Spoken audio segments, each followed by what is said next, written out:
This is a shir on Likutei Sichos, Chelek of Gimel, book 23, the parsha Nasso, the second sicha of Nasso. After the Torah tells us the story, the way the leaders of the tribe brought their karbanos lechanukas hamizbeach for the inauguration of the mizbeach, the pasuk says, "Zois chanukas hamizbeach." This was the inauguration of the mizbeach. B'yom himoshach chosei, on the day that it was anointed. Me'es Nesi Yisrael, by the leaders of the tribes of Yisrael, Kares Kesef Shtei Mesrei, so that sum total was that there were 12 plates of silver, which is the total number of plates that there were, inclusive of all the 12 Nesim. So the Medrash writes, why are we talking about the 12 plates? There was only one plate that was offered on the day that it was anointed. In other words, the day of anointment, the first day, only one leader brought his offering, which included one silver plate. So why does the pasuk say the sum total of 12 plates that was brought on the day that it was anointed? And the Medrash says, but this tells us that the pasuk is considering it as if all of them brought by the first day. And the Medrash doesn't stop there, but the Medrash continues and says, and it's as if all of them offered up the carbon on the last day. In other words, on the first day and on the last day, it's as if all of them brought a 12-tiered, so to speak, carbon. Mefarshim explain that when we say it's as if they brought it on the last day, how do we learn that? I mean, the pasuk just says this was the inauguration of the Mizbeach on the day that it was anointed. So that would tell us, and it says that there were 12 silver plates on the day that it was anointed. That would seemingly tell us that the first day of the offering of the karbanos, of the offering of the Nesiim, was a general day, and it included, so to speak, all of the 12 leaders. Where do we know that the last day was also a day that is considered to be that they all brought on that day? Because the Torah says at the end of the 12 days, this was in the inauguration of Mizbeach, after it was anointed. In other words, that once all the individual karbanos of the leaders of the tribe are finished, the Torah says, in a collective way, this was the Chanukas HaMizbeach after it was anointed. So we have to understand. We understand that there's a great advantage to say that it's as if they all brought it on the first day. Because whether we're looking from the perspective of the person, that the one who brought up the carbon first obviously shows that he's more endearing, he's more beloved, and he's greater than the others. So we want to say that it's as if they all brought on the first day. In other words, it's as if they're all beloved and all great.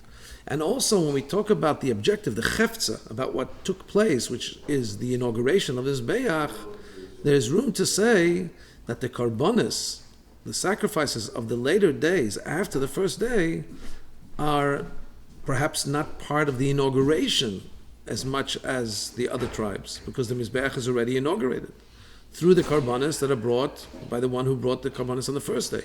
So that's why the Medrash comes and tells us that it's as if every Nasi was the first bringer, and it's as if every Nasi was part of the inauguration. In other words, we can understand why the Torah would want to tell us that although a Nasi may have brought it on the 8th day, the 9th day, whatever it may be, he has the belovedness in his persona as if he was bringing on the first day, just like Nasso and Aminadav, and also his participation in creating the beginning of the use of the Mizbeach, which was only on the first day. He is participatory in that objective that's achieved, that the Mizbeach is now inaugurated.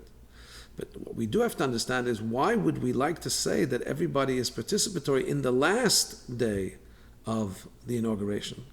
What benefit is there to say that it's considered as if all the Nesiim were also bringing on the last day?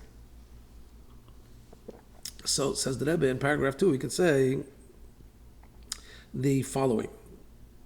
What that is, that the offering of the karbanos on the Mizbeach the general concept of Avodah, what is being achieved here by the fact that the Mizbeach is now inaugurated? What does it mean to bring sacrifice on Mizbeach? Korban is from the language that it sounds like. Korban means to come close. As is explained in many places, Karbanis is about coming closer. The person who's offering a Korban is because he's Karov. He's becoming closer to Hashem through bringing the Korban. So we know that the Bnei Yisrael are divided into 12 tribes, and that has to do with the fact that each one serves Hashem in his own style, with his own particular affinities. In other words, even though there's a Torah mitzvah that applies to everybody equally, but there's differences, as we see with the brachas that Yaakov gives the 12 tribes. There's different natures that each of the tribes has, and this also expresses itself in different nuances, different details and styles in serving Hashem. And in general, we talk about 12 styles based on the 12 shvatim, and every leader of tribe and every tribe had his particular style and flavor in serving Hashem. We could say that this is the reason why the Chanukas HaMizbeach actually had to be by all the 12 Shvatim. Why couldn't it just be one communal offering that would inaugurate the Mizbeach for everybody? And that would have best been served by Moshe and Aaron. And so the reason for that it needed to be through all the 12 tribes, is because every leader of the tribe inaugurated the Mizbeach according to his particular flavor and nuance of service Hashem, through bringing the Karbonis that they're trying to represent and inaugurate every style, every shevet, every flavor of serving Hashem. So then it makes sense that it should be done by every leader of the tribe and not just by one collective leader, Moshe and Aaron. As is explained in Medrash, that even though they all brought the same karbanos, it's incredible. The 12 karbanos are identical exactly. However, every Nasi, the Medrash speaks at great length, every Nasi had a different intention. Each one had something else in mind, which was expressed by the exact same measurements and exact same numbers of sacrifices that were brought. And the Medrash actually goes through all of the details of the sacrifices by every, and it gives a different intentionality by every leader of tribe. According to this, we understand that the Chanukas HaMizbeach, the inauguration of Mizbeach, was every day of the 12 days, because every day was a new thing, which didn't exist in the other 11 days. Which means to say that the inauguration of Mizbeach wasn't really concluded until all 12 were done. Because if till you didn't finish the 12th day, there was still an individualistic path of one of the Shvatim, one of the tribes, that wasn't truly expressed yet in the Avodah and the service of the inauguration of the Mishkan. And therefore that style of Jew, that particular Shevet, was not yet fully empowered and invited to become close to Hashem through the Mizbeach that was being inaugurated. Only when all and every single leader of tribe had brought their karbonis, had brought their sacrifices according to the intention that they had when they brought the karbonis on the Mizbeach, and in their style and in their particular flavor of serving Hashem, that's when the Chanukas HaMizbeach, that's when the inauguration of the Mizbeach was complete. For example, only on the 12th day was the Mizbeach fully inaugurated to be able to also allow the people of the Shevet of Naphtali, who brought on the 12th day, to become close to Hashem through the karbanis they would bring in the Mizbeach. We know that Naphtali had his own individualistic path in Avodas Hashem. As the blessing goes, that Naphtali will be Ayolo Shlucha, is going to be like a gazelle, like a deer that runs fast, who brings Imrei Shofer, who speaks words. You'll excuse me, I don't remember the exact translation. Paragraph 3. According to this, we'll understand why the Medrash says the Torah, by giving the sum total on the last day, the Torah is also expressing as if all of the leaders of the tribes brought up their karbonis on the last day as well. In other words, even though that every one of the 12 days achieved and created a special pathway, a separate thing than the other day, each of them in their individualistic path was needed to inaugurate the Mizbeach. And that's why each leader of tribe had to bring their particular identical karbonis on that day. However, there's a special advantage to the first day and the last day. The first day, that's when the opening of the inauguration took place. And more than that, that's when the general concept of the Mizbeach becoming an inaugurated Mizbeach. There's something special about the first day where the Mizbeach leaves its status of being uninaugurated, and even though it's not fully inaugurated by all the 12 Shvatim, but it enters a new status when Yehuda offers his carbon, it becomes now an inaugurated Mizbeach, at least in a partial state. So beyond just the individual carbon of the tribe of Yehuda, you also have a quantum leap taking place here, that the Mizbeach is now considered an inaugurated Mizbeach.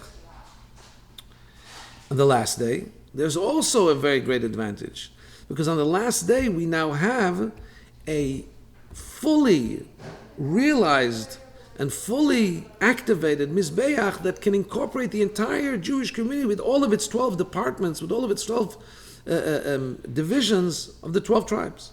In other words, while we have the full potential on the first day, because the moment the inauguration starts, there's already the potential that this will be a Mizbeach for the entire people of Israel, but the actualization of that is only recognized when all full 12 styles of carbon are brought. And that's on the last day. And that's why the Medrash says that the Pasuk, the Torah, considers it as if they all brought on the first day and as if they all brought on the last day. In other words, every Nasi had achieved not just the individual aspect of his contribution to the inauguration of the Mizbeach connected with his particular tribe or with what the intentionality he had with his karbanas, but it's as if the entire inauguration was done on the first day and on the last day. In other words, every Nasi, every leader of tribe was participatory in the beginning of the inauguration and in the completion of the inauguration. They were all part of the process. Paragraph 4. It's understood that since Torah's emes, the Torah is truth, and the Torah says as if they all brought on the first day and last day, it's not just an allegoric thing, it's not just a wistful thing, it's an actuality. How can it be an actuality that they all brought on the first day and the last day? We know they didn't. The first day was Yehuda, the last day was Naphtali. Because in actuality, there is a portion. Every Nasi is, in truth, a portion of the entirety of the collective of the Jewish people. So therefore, they are all incorporated in some way in the first day and in the last day. That's why Mepharshim explain that when the Medrash says, right before this, speaking about the fact that they are all considered as if they brought on the first day and all considered as if they brought on the last day, the Medrash says, none of them brought more or less, none of them brought more than their friend. Because if one of them had to bring a different amount, and we want to talk about giving less, if somebody brought more than their colleague, then they wouldn't have been able to offer their carbon on Shabbos. The tribe of Ephraim, that their day of providing their carbonis came on Shabbos. It wouldn't have pushed off Shabbos, because it would have shown it's not a communal sacrifice. The moment that the moment that this would have become an individualized carbon, where one of the Nasi and one of the leaders of the tribe would have brought something different than his colleagues, that would have shown that there's individuality here to the extent that it's not just an equal part of a collective.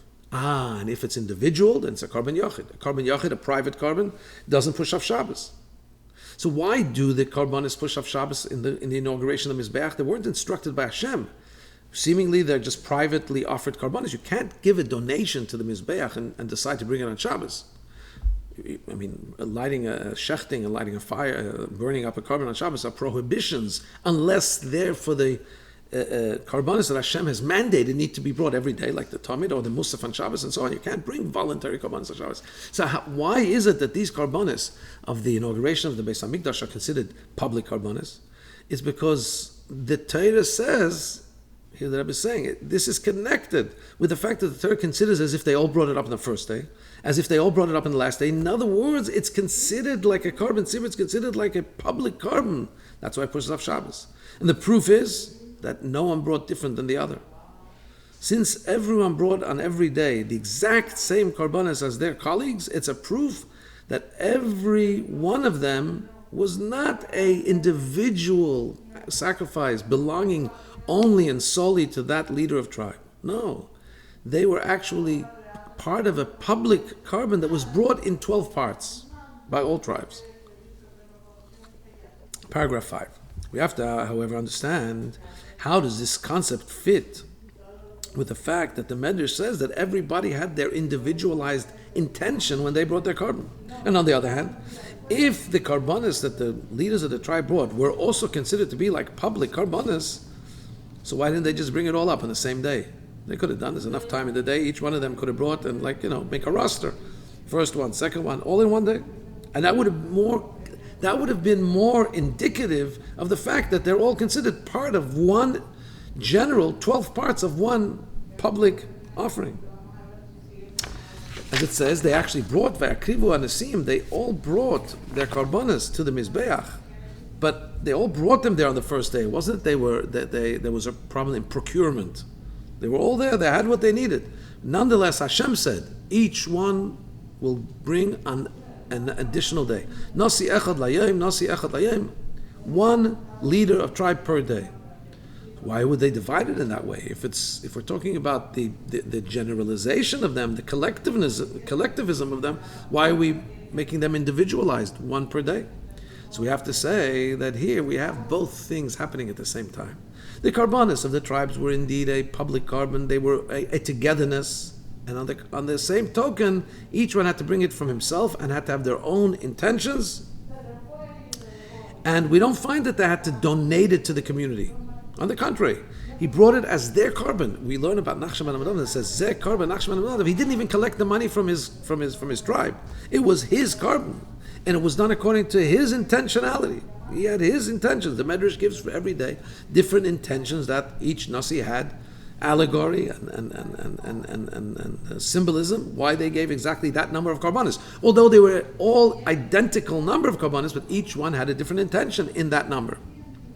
So there's obviously two things happening at the same time. There's the collective that they're all bringing. They're all part, as if they brought it the first day, if they brought it the last day. They're all part, and it's brought on Shabbos. It's all part of one collective carbon of Klal Yisrael. And on the other hand, there's a very strong emphasis here on the individualized aspect of each carbon. There's two things happening at the same time.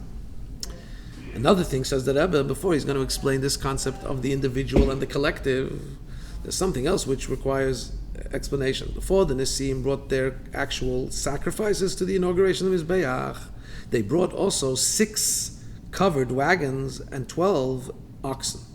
And Hashem said that the wagons and the oxen should be given to the Leviim to carry the Mishkan. So it's not understood. It seems to be that this avodah, that this donation of the wagons doesn't really have to do with the service of Hashem in the Mishkan or with the inauguration of the Mizbeach. So why did the Nisim bring it at the same time? It seems like this is a different issue. This is a transportation issue. So it's true, we can see in Ha'ara 38, it's true that the Rebbe brings from Panim Yosef and the Ramban, who learns that, well, those wagons and oxen were to bring the items that they were donating. But Rashi doesn't speak about it that way. Rashi speaks about 2 different donations. There was the items that were bought for the inauguration. Then there were transportation items, the wagons and the oxen. So why were they brought at the same time? They seem to be 2 different kinds of things. Also is not understood, how is it that the Nisim were so generous? They all gave with such a generosity of heart. Yet, and they each gave a whole slew of a whole group of karbanas on each day. It was a whole bunch of stuff. It wasn't just a simple. It was a very extravagant carbon that each leader of tribe bought for the inauguration of his Mizbeach. Yet when it comes to donating the transportation vehicles, they seem to be very oisgerech, and they seem to be very exact and meager, so to speak. Yeah, not meager, I shouldn't say, but exact and not. What do we mean? They gave 1 wagon for 2 tribes. In other words, each 2 leaders chipped in to bring 1 wagon. That doesn't define generosity usually. Hey, bring a Cadillac, give a wagon yourself. Why do you have to chip in with another leader? Also, when they brought the oxen, every leader of tribe brought oxen. So it was in a way that you needed 2 oxen per wagon, and each leader of tribe brought 1 ox. In other words, each one is only bringing a half a horsepower, a half a ox power. Why didn't they give a full engine, a full 2 oxen? So we could say The Rebbe says, well, we know about half already, in a footnote 40. The Rebbe says, we know about half, machzis ha-shekel, half shekel. The Rebbe says, but machzis ha-shekel was Hashem's instruction. Here we're talking about the leaders of the tribes voluntarily giving something. Why are they giving half? So here the Rebbe goes now in paragraph 7. It says, we can say the explanation of all this, at least in the inner track, and what this symbolizes. Every Jew has two advantages, two virtues. First of all, there's the advantages he has because he's one and identical to every single Jew. He has a depth and a pnimius that he shares that's so elevated that he's the same as every other Jew. In other words, we have one Father, we're all brothers. More than that, when you really go back to the soul, we're all part of one collective soul. So there's an identicalness, there's a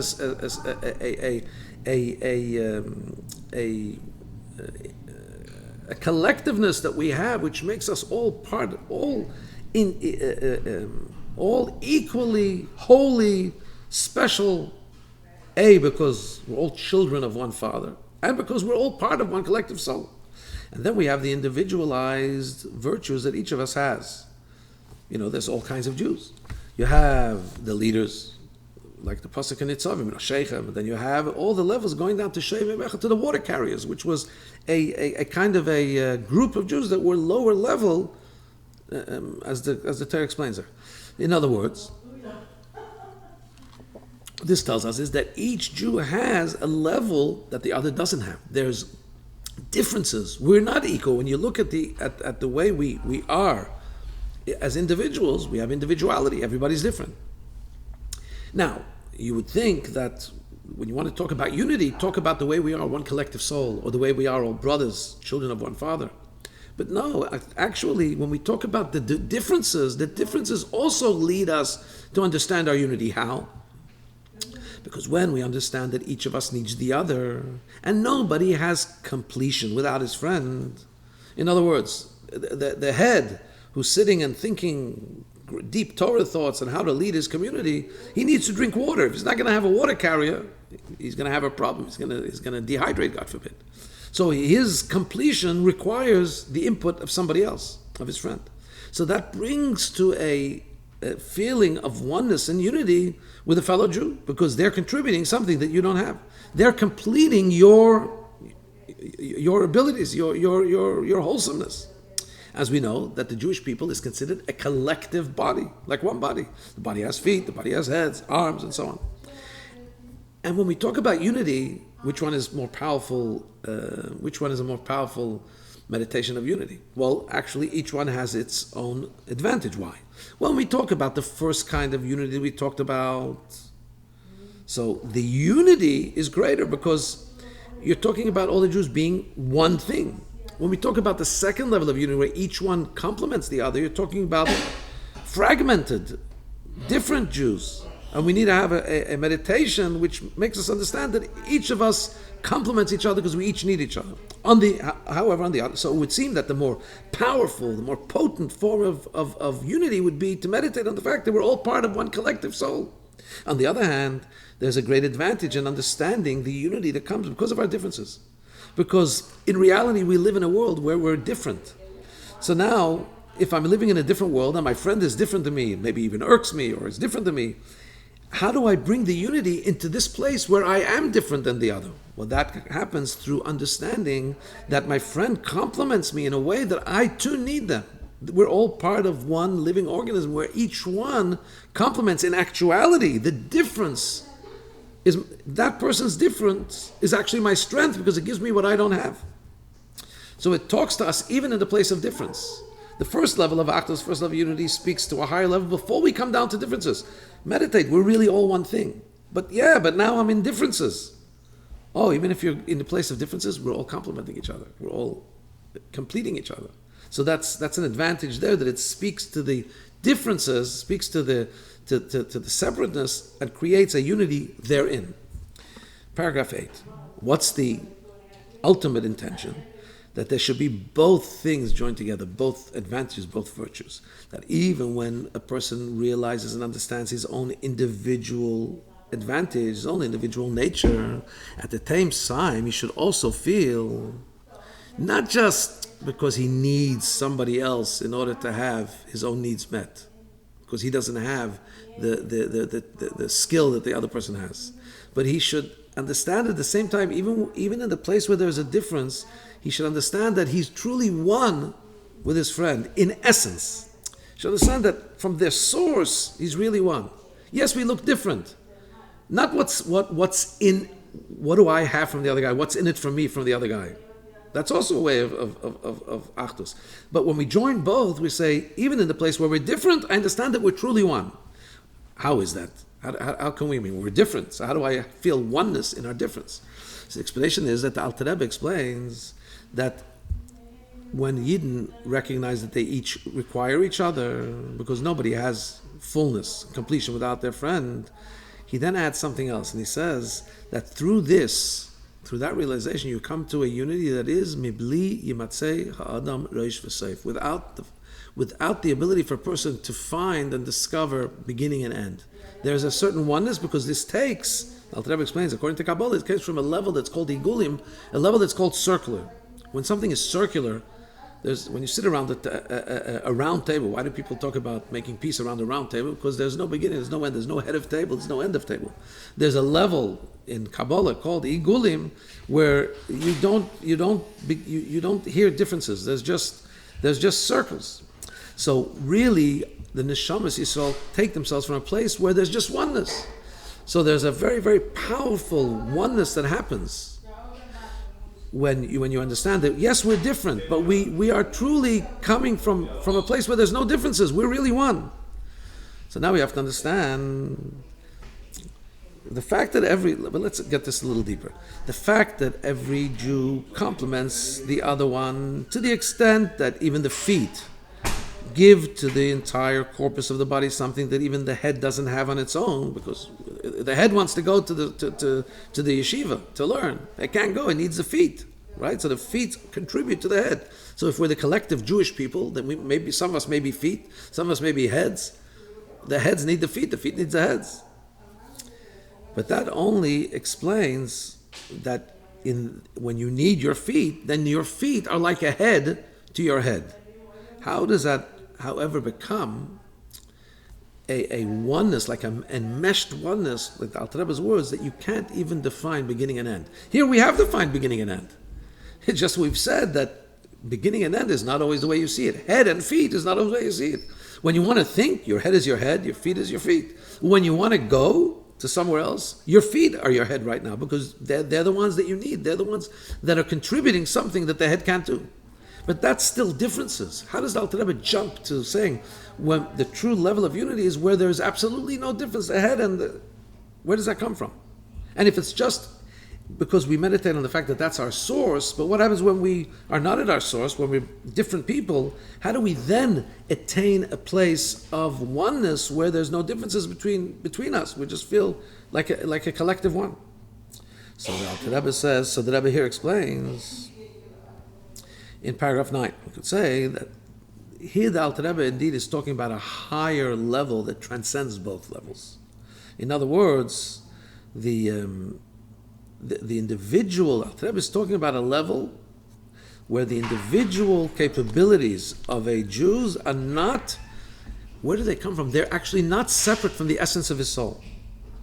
They come and they are an expression of the essence of his soul. In other words, why is one person different than the other? It doesn't come from only the external expression of the person, that at a certain level it's his essence of his soul, and then when we get to the expressions of the soul at lower level down, that's where the individualism expresses itself. No, the fact is that really even the individuality comes from the essence of his soul.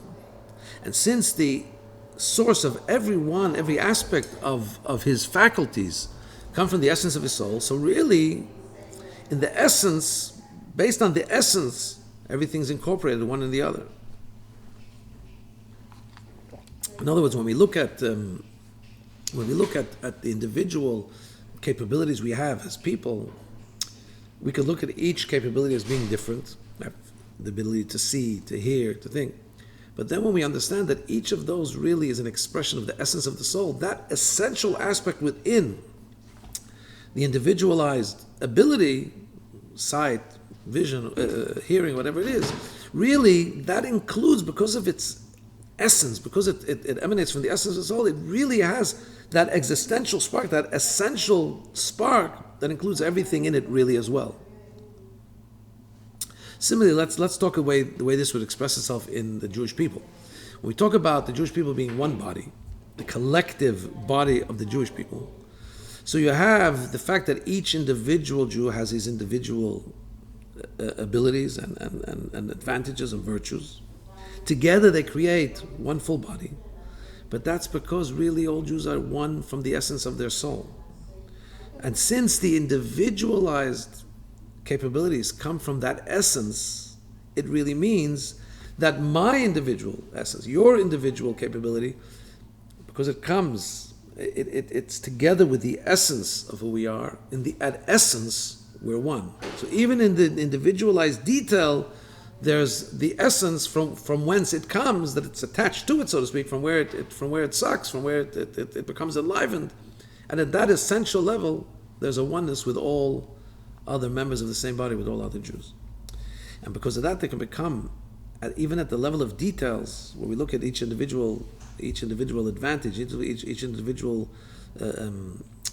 kind of Jew, because it emanates from the essence, from our essence, there's really a oneness that still pervades even those individualized capabilities. Because there's no higher, lower. For every Jew, there's essentially all the advantages, because he's part of that collective. And that essence that makes him part of the collective is there with him even in his individuality. That's the way the Rebbe explains what the Alter Rebbe is saying. Similar, says the Rebbe here in the square brackets, when we say a person who's occupied in a mitzvah is not obligated in another mitzvah. Why is that? Well, because it's all the wish of Hashem. Yeah, but if I'm doing this flavor mitzvah, why am I part from doing the next flavor mitzvah at that time? If I do this mitzvah, I don't have that mitzvah. Hey, I'm doing the will of Hashem. I get that, but I don't have the individualized flavor, so to speak, the hue of that mitzvah. So why are you telling me not to run to that mitzvah? I'm doing the mitzvah. Says the Rebbe, because the truth is, even though in a revealed way, you're only doing this particular mitzvah, this individual mitzvah, but because all mitzvahs are really incorporated from all mitzvahs. Each mitzvah is really incorporated with all the mitzvahs because each mitzvah has its essence. And at its essence, it's really part of one collective instruction of God that's divided into 613. So when you're doing this mitzvah, there is a part of the other mitzvah that's already incorporated in this mitzvah. You're going to go to, so why are you going to stop doing this mitzvah and go to the other mitzvah? You already have the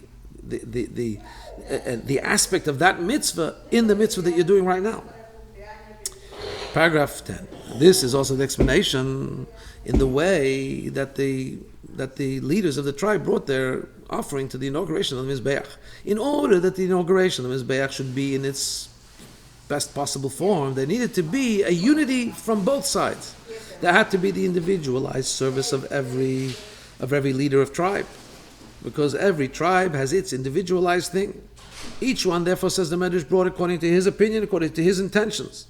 And that's why they were also brought on different days. Different days because they were different aspects, different flavors, different expressions being expressed of Avodas Hashem, for serving Hashem. On the other hand, in those differences itself, there also needed to be a clear and defined expression of oneness. That each one of those individual leaders of tribe that's bringing the carbon is part of one collective. He's one with all the other Nasim. That's why the Medrash says it's as if they all brought on the first day, and it's as if they all brought on the last day. Why? And we say because actually that makes a collectiveness that defines that these karbanis are going to be like public karbanis, are going to be brought on Shabbos. Because the karbanis of each day incorporated within themselves actually the karbanis of everyone. So every day that a Nasi brought, he actually had a collective of all the other Nasim incorporated within his carbon in some way. And for that reason, also all the Nasim brought the exactly identical karbanis. Because in each one of their karbanis, we have the collective that's being alluded to. The only thing is that on every day there's another gilui, there's another aspect of Klal Yisrael that stands in a revealed way. So on day one, you had Yehuda, and Yehuda's Kavana was the one that was standing in a revealed way, but it was a collective of all 12 Shvatim, which all of the 12 hues and flavors and styles. The next day was Yisachar, and Yisachar's expression was at the forefront, and so on. Says the Rabbi a beautiful thing in Hara 51, that through this we can understand when we say every day of the first days of the month of Nisan, may it be, if I belong to this Shevet, may it be that all the shinings and lights and revelations should come into my neshama. He says, how can you say it, even if you're a Levi or a Kohen or a Kohen or a Levi? You know you're from a different tribe. How are you going to say, if I'm from this tribe, let it come on me? Because really, every Shevet is really, every Korban is really incorporated from all the other Korbanos. And that's why everybody can get, even though you may be a Levi, why are you saying, that may the Korbanos of Yehuda, the shine of Yehuda come to me? Yes, because Yehuda brought up his Korban. It was a collective of everybody as well. Just in a revealed way, that day was Yehuda. In a square brackets, the Rebbe addresses something else. Why do we have to say, if I am from the Shevet?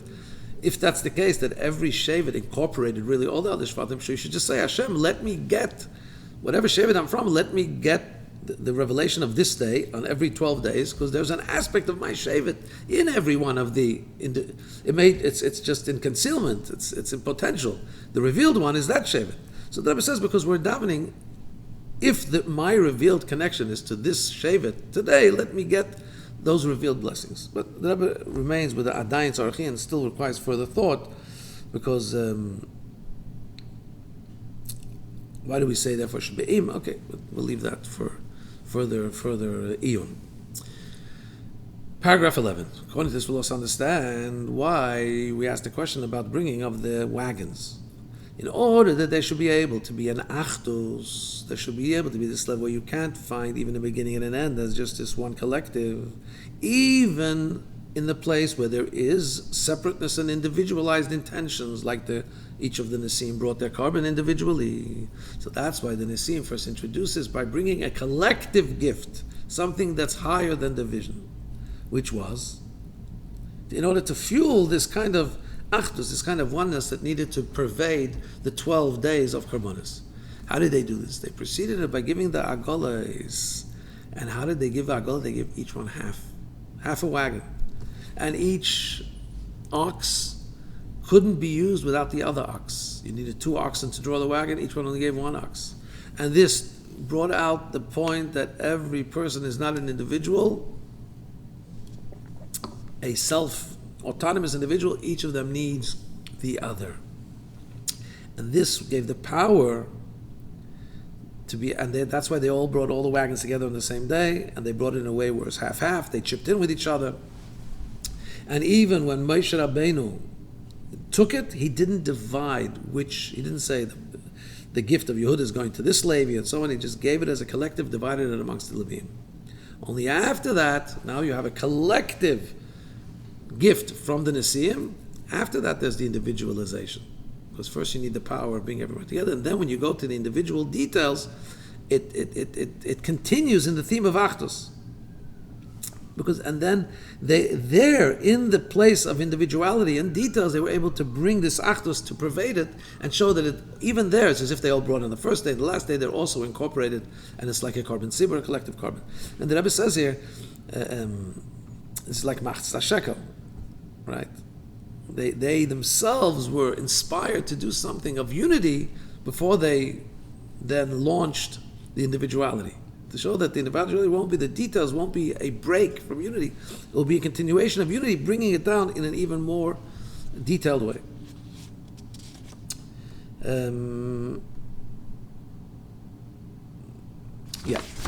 Now we continue paragraph 12.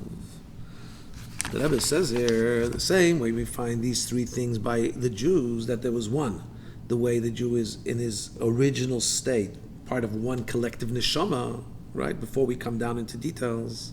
And then we have the way we come down into detail, where we each have our individual strength and advantage. Then we have the 3rd level, which is the bringing together of our oneness, even where we are individualized, we see that absolute oneness, not just because we each need each other, but we see that we're in the first place, even after we're separated to individuals, we're one. Because at our core, we're one. So similarly, we have these three things in the Mishkan. First, you have the general Kedusha of the Mishkan, which is just an aura that is, so to speak, applies to the entire Mishkan in its totality, with all of its details. All of its details are make up one collective Mishkan. Then we have the second thing, which is the individualized levels of Kedusha from the parts of the Mishkan. You have the Kedusha of the courtyard, the Kedusha of the actual sanctuary, the Oil Moed, then you have the Kedusha of the Holy of Holies. And then Gimel, you have the fact that both, the unification of both aspects of Kedusha together, which because of that, there's even a higher Kedusha than the individual Kedusha. In other words, once we look at the details, and each one has its own individual Kedusha, but when we look at them now as a collective, after seeing the details, each detail is also vested with a higher Kedusha than it would have had in and of itself. So according to this, we can understand, the Medrash says about the Karbanis of the Nasi of Shimon. It says the Nasi of Shimon brought his Karbanis, and all of the details of the inaugural Karbanis there are, I'll say, the Maisa Mishkan, they refer to the deed, the making of the Mishkan. And this is the language of the Medrash. We're going to paraphrase.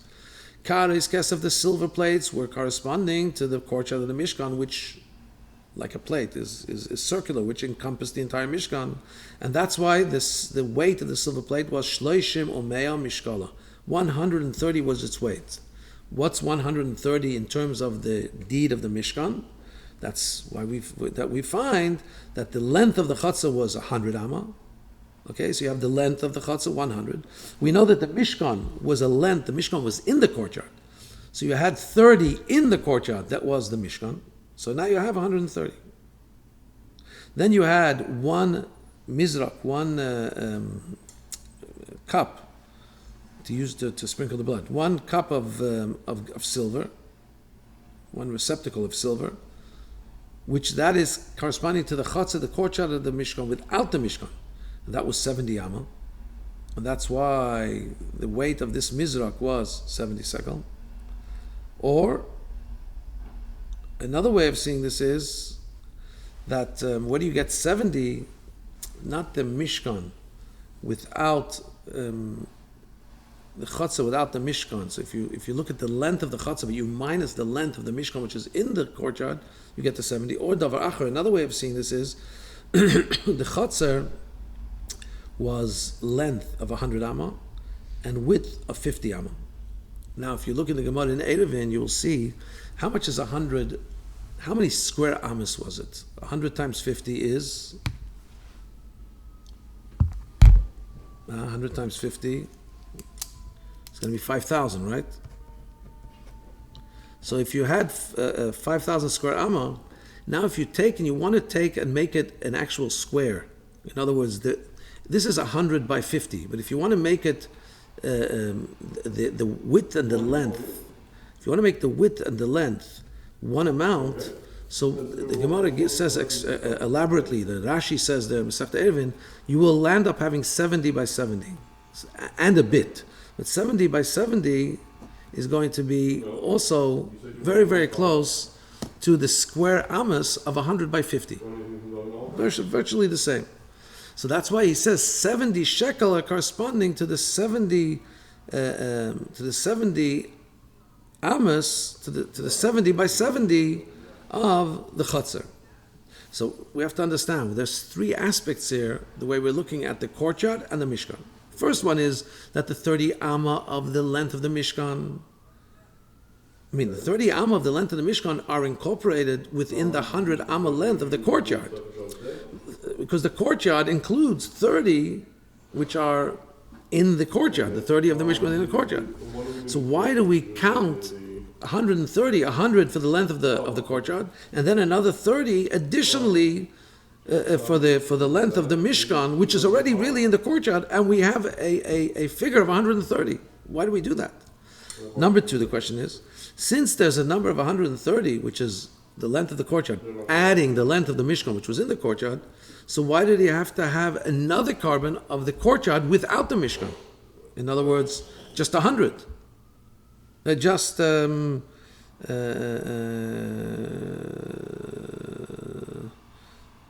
just 70, taking away the 30 from the 70. Number 3, what's the thought process of the opinion that says that the shivim shekel, that the 70, the weight of 70 in this mizrach, are not corresponding to the chutzah, to the length of the chutzah without the mishkan, but corresponding actually to the entire chutzah, including the mishkan, and we have to figure out to reschedule to realign the width and the length, and we're also going to be missing a little bit because 70 by 70 is not the exact square amas as 100 by 50.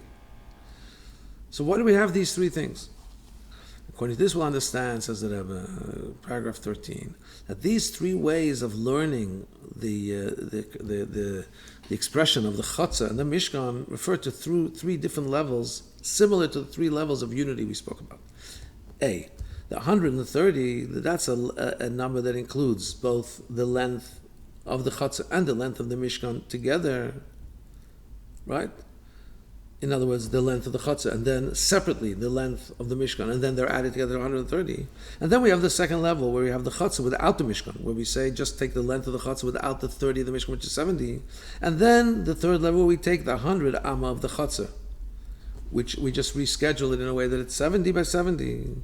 This corresponds to 3 levels of the holiness, the kedusha of the mishkan. How so? When we're talking about the kedusha of the general kedusha of the mishkan, we speak about the length of the chutzah, 100 amma. That incorporates the whole mishkan at one. It's the courtyard, and in there is the mishkan, but they're all part of one collective holiness. Then when we have the joining of both kedushas, however, when we want to express the individualized kedushas of the mishkan, we have the chutzah, the courtyard, is one level of kedusha. And then we have, and we talk about 70, the chutzah, without the mishkan. But then when we talk about joining, or both kedushas of the 100 and the 30, you now have 130. You have the general kedusha of 100, where the 30 of the mishkan are not counted separately, and then you have the 30 of the mishkan, which is an individualized level of holiness. But you're bringing it together, you're making it 130. And that's why when Shimon brought the karbanis for Chanukas HaMizbeach, has to do with these 3 things, the way they are by the Yidden, as we said, because he brought his karbanis corresponding to the deed, the making of the Mishkan, but that corresponded also to the 3 levels of Achdus that the Yidden were achieving when they brought this. So there's this 3 levels that we find run through the karbanis of the Nasim. Paragraph 14, and this is also the explanation why there's 2 opinions. How do you get to the number 70 in the making of the Mishkan, whether it's just corresponding to the length of the chutzah, deducting the 30 of the Mishkan, or whether it's actually the entire square amas of the courtyard of the Mishkan, but just making it in a way where its length and its width are the same, and therefore it's 70 by 70, you have the number of 70. According to the first opinion, that you're minusing the mishkan, the 30, the length of the actual mishkan from the chutzah, we're talking about the mila, the virtue of the individual level of kedusha. So that's what we're saying. What we're emphasizing there is that we want to look at the individual, and it's not so important the general kedusha, the way the general kedusha is in and of itself, because that's going to be expressed by the donation of the argolas, of the wagons. However, the second opinion says that no, we want to remain with speaking about the great advantage of the klal, of the whole entirety of the Mishkan. And the achievement of the Chanukas HaMizbeach is the fact that even when you're talking about details, there's still an overarching feeling of the greatness of the klal, of the collective. And that's why this day says, no, we're going to talk about 70. 70 is going to be also incorporating all aspects of the Mizbeach together. The whole Chotzah, including the Mishkan, including the Kodesh HaKadoshim. Because what we remain with is the emphasis of the highest level, where even the productive, even the individuals, even the details are pervaded and are permeated with the oneness of the collective. That is the Sikha. Thank you.